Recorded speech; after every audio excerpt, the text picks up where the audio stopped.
देखिए, बिहार विधानसभा के मानसून सत्र के दूसरे दिन प्रश्नकाल में शिक्षक नियुक्ति और सरकारी स्कूलों के भवनों का मुद्दा जोरदार तरीके से उठा। आरजेडी विधायक ने टीआरई 4 की अधिसूचना में हो रही देरी और स्कूलों के बुनियादी ढांचे को लेकर सरकार से जवाब मांगा। इस पर सीएम सम्राट चौधरी ने भी जल्द कार्रवाई का आश्वासन दिया है।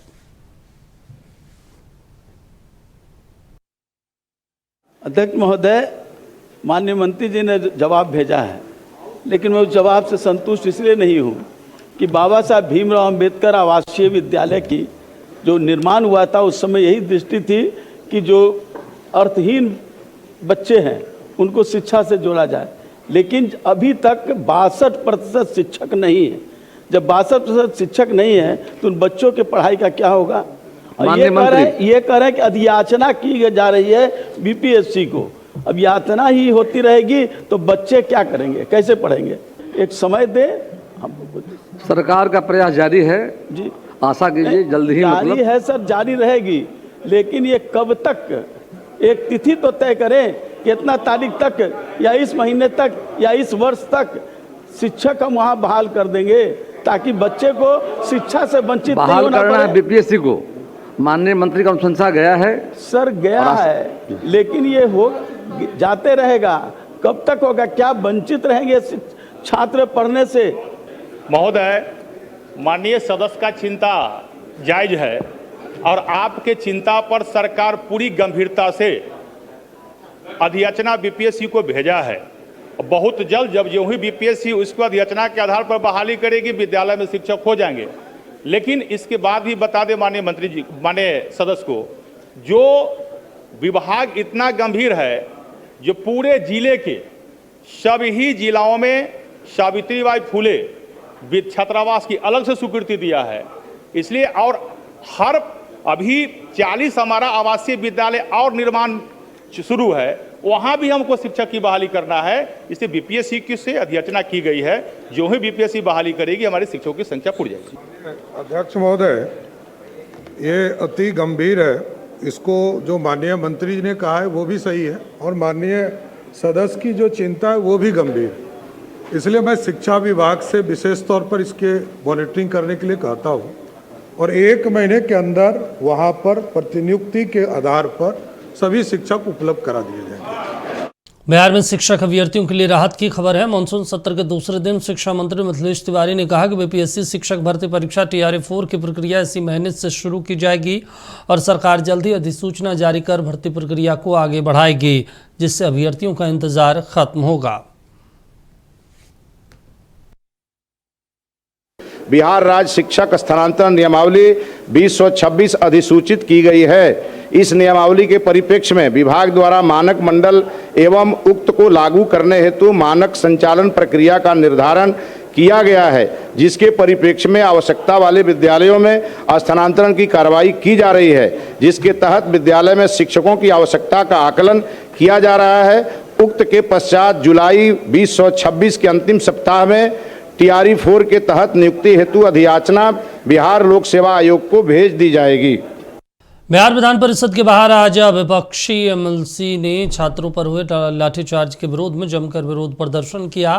विपक्ष का आरोप है कि सरकार हिटलरशाही पर उतर गई है। अपने हिसाब से काम करता है और अगर कोई सोशल मीडिया पर, अखबार में, टेलीविजन पर सार्वजनिक रूप से अगर कोई कानून का उल्लंघन करता है, कानून को तोड़ता है, कानून को अपने हाथ में लेता है, तो उसके लिए कानून पहले से जो है वो काम करता है। कानून नहीं है तो कानून बनाया जाता है।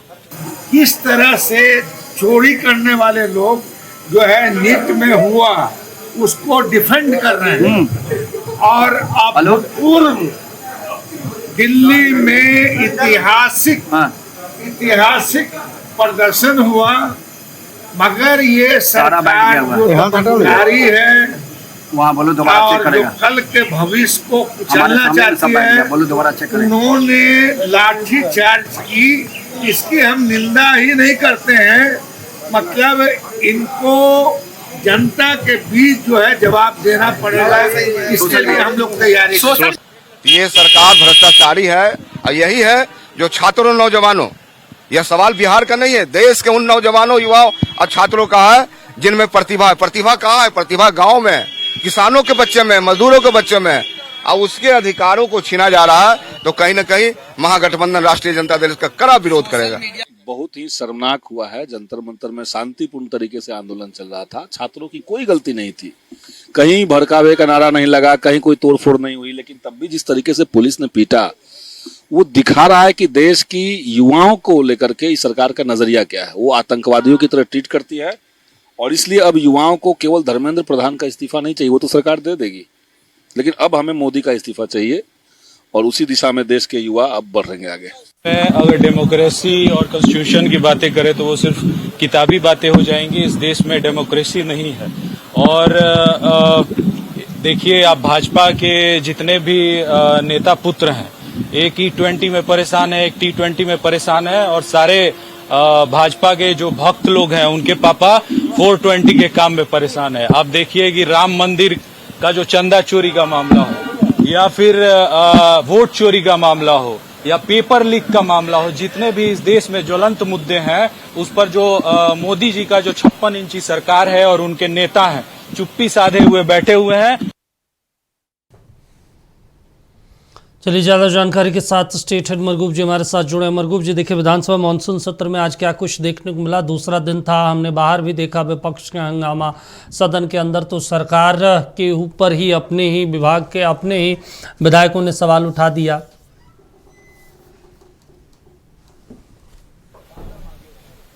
देखिए दीपक, सुबह में ही हमारी बातचीत हुई थी, माधवी से हमने कहा था जी कि नीट छात्रा पर जो विपक्ष आरोप लगा रहा है कि लाठीचार्ज हुआ, वो मुद्दा आज भी छाया रहा।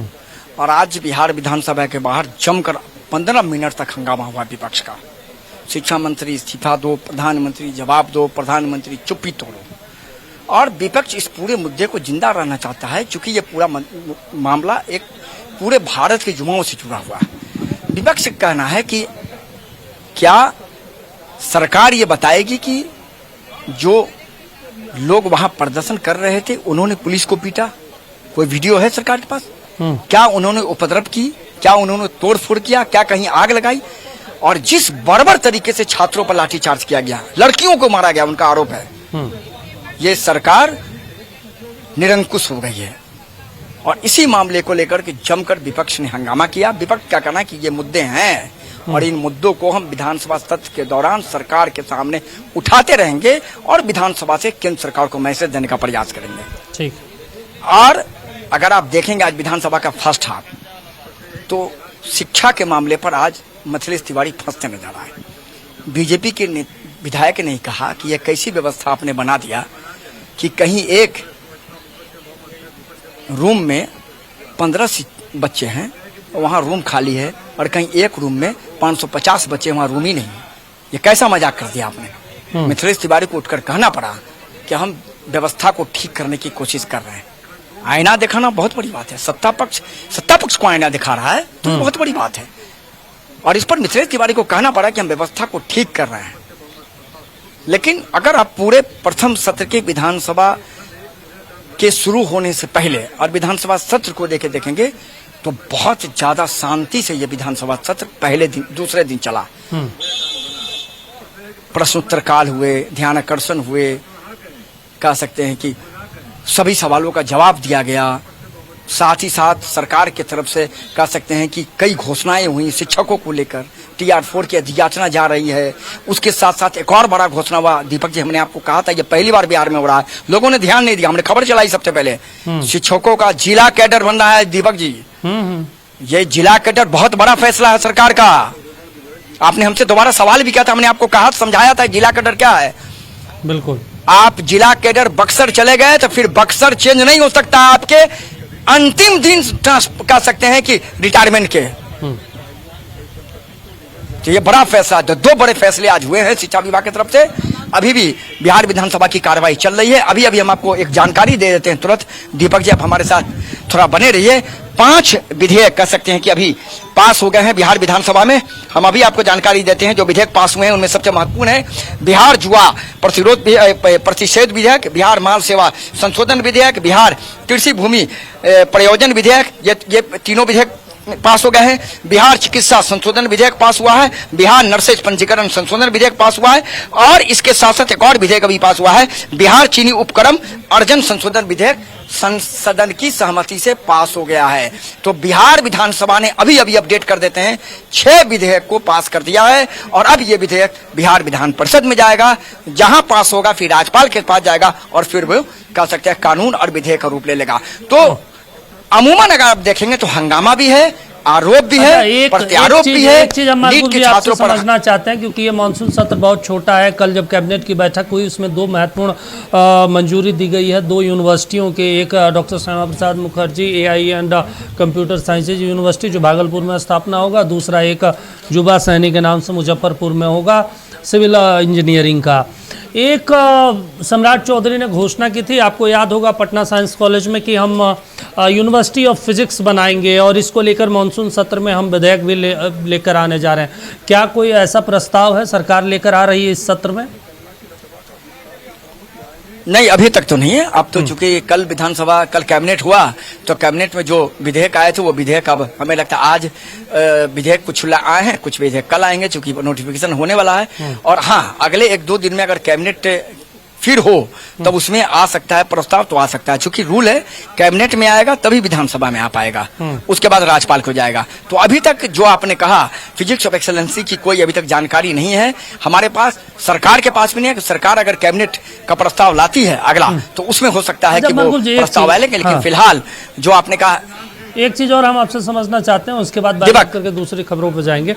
बिहार में जिस तरीके से अभी 100 दिनों का कार्यकाल सम्राट चौधरी का पूरा होने वाला है, इस दौरान उन्होंने जो है 211 डिग्री कॉलेज को हरी झंडी दिखाई, 500 से ज़्यादा शांति निकेतन सरस्वती विद्या मंदिर को उन्होंने हरी झंडी दिखाई, जो मॉडल स्कूल के रूप में स्थापित किया गया। इस दौरान हमने देखा 5 निजी यूनिवर्सिटी और 3 ऐसे यूनिवर्सिटी जो गवर्नमेंट यूनिवर्सिटी है उसकी स्थापना की उन्होंने घोषणा की। एक विक्रमशिला यूनिवर्सिटी का भी जिक्र किया।